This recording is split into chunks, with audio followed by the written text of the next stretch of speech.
Peace to the 12. You see the title of this video. It's going to be quick. It says, what Jesus really looked like, so-called Jesus. His real name, of course, as you've been watching this channel, his real name is Yahawashi. Alright, the only begotten Son of the Heavenly Father.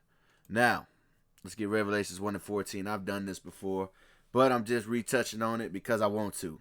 Okay, Revelations 1 and 14.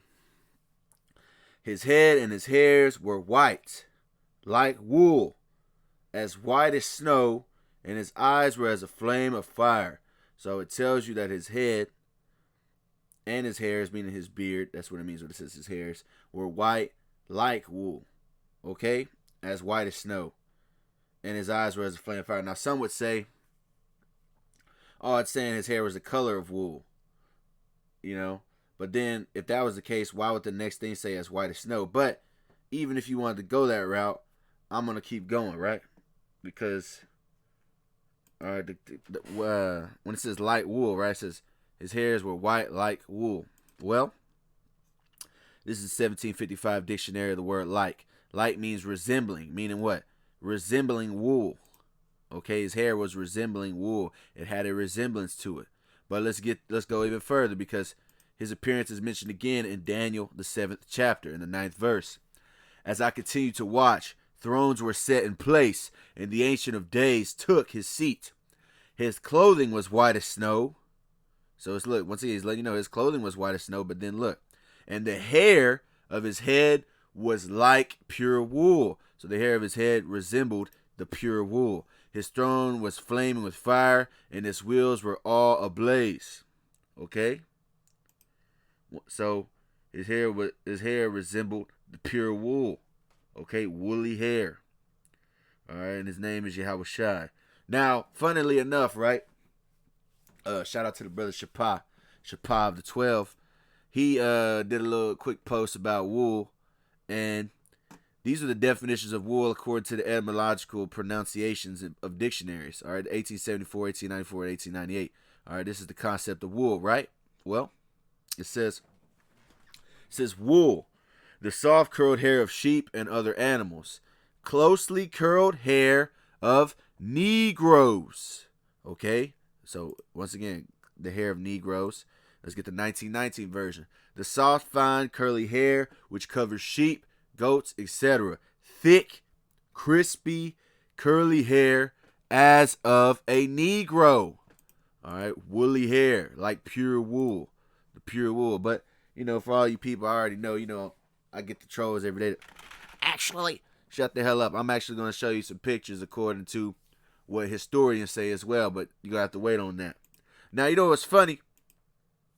I typed in the word wool in the 1755 Samuel Johnson's dictionary. I typed in the word wool, and it just told me about sheep. But then I typed in something. I typed in the word nappy. And don't you know that the word nappy comes back to the word wool? All right, back to a sheep. Now, we all know who has nappy hair. Look, this is the word nappy. Nappy derives from nape, Saxon. All right, applies to the lamb's wool. Okay, so the lamb's wool is nappy. Now, look at the modern definition, nappy hair. Although textured hair goes by many names such as curly, kinky, and coily, nappy hair is specifically used when speaking about the hair of black people. All right, so-called black people. Okay? So once again, it's specifically used for so-called black people. But we know in the 1700s, the mid-1700s, nappy was used for a wool sheep. All right, it's hair texture. All right? And again, this guy by the name of Johann Friedrich Blumenbach, he wrote a book. I believe the book was called A Complexion. All right, and I'm going to be referencing it right here. He says, if the offspring of the darkest African and the fairest European intermarry successfully with Europeans, in the 4th generation, they become white. Now I'm going to go down to here. Watch this. Along with the successive changes of the complexion, is also produced a change in the nature and color of the hair. Although in some instances, the woolly hair remains. So even though their complexion changes, they still keep the woolly hair. All right. So that's what he was saying, but he called it woolly hair. Yeah, nappy hair. All right. But once again, for those of you that are going to clickety clack, you know, I'm going to prove this without a shadow of a doubt anyway, because here we go with this. This is a book. This is a book titled Jewish Civilization. It's called Picture History of Jewish Civilization. All right, and this book costs $300 or $800, depending on where you get it. It's expensive as hell. Why? Because they don't want you to know the truth. All right, and this book was written by this guy right here, Bezalel Narkis. All right, looks like a so-called Caucasian Jewish man. Now, look what he put in the book. Now, for those of you that are incredulous, watch this. This is what he put in this book right here that cost damn near $1,000. These are the pictures of the Israelites, of the Hebrews in the time of the Egyptian captivity. Now look at that. Plain as day. The skin, that's an afro. All right. If you didn't see it, look at this right here. Same thing. Dark skin, that's an afro. Okay. I'm going to get another one real quick. And I already know I do this every time. Every time I deal with this, I'm going to get somebody in the comments that want to say, well, it says that he's white and ruddy. I'm going to touch on that too before I get up out of here. But first, Songs of Solomon 5:11. His head is as the most fine gold. His locks are bushy and black as a raven. All right. Now, when it's this word bushy, right? The word bushy is synonymous with the word afro. It says, look, afro, full bushy hairstyle worn by some people of African ancestry. So an afro is known as a bushy hairstyle. All right. So when it says that his locks are bushy and black as a raven, bushy hair. All right. That's an afro.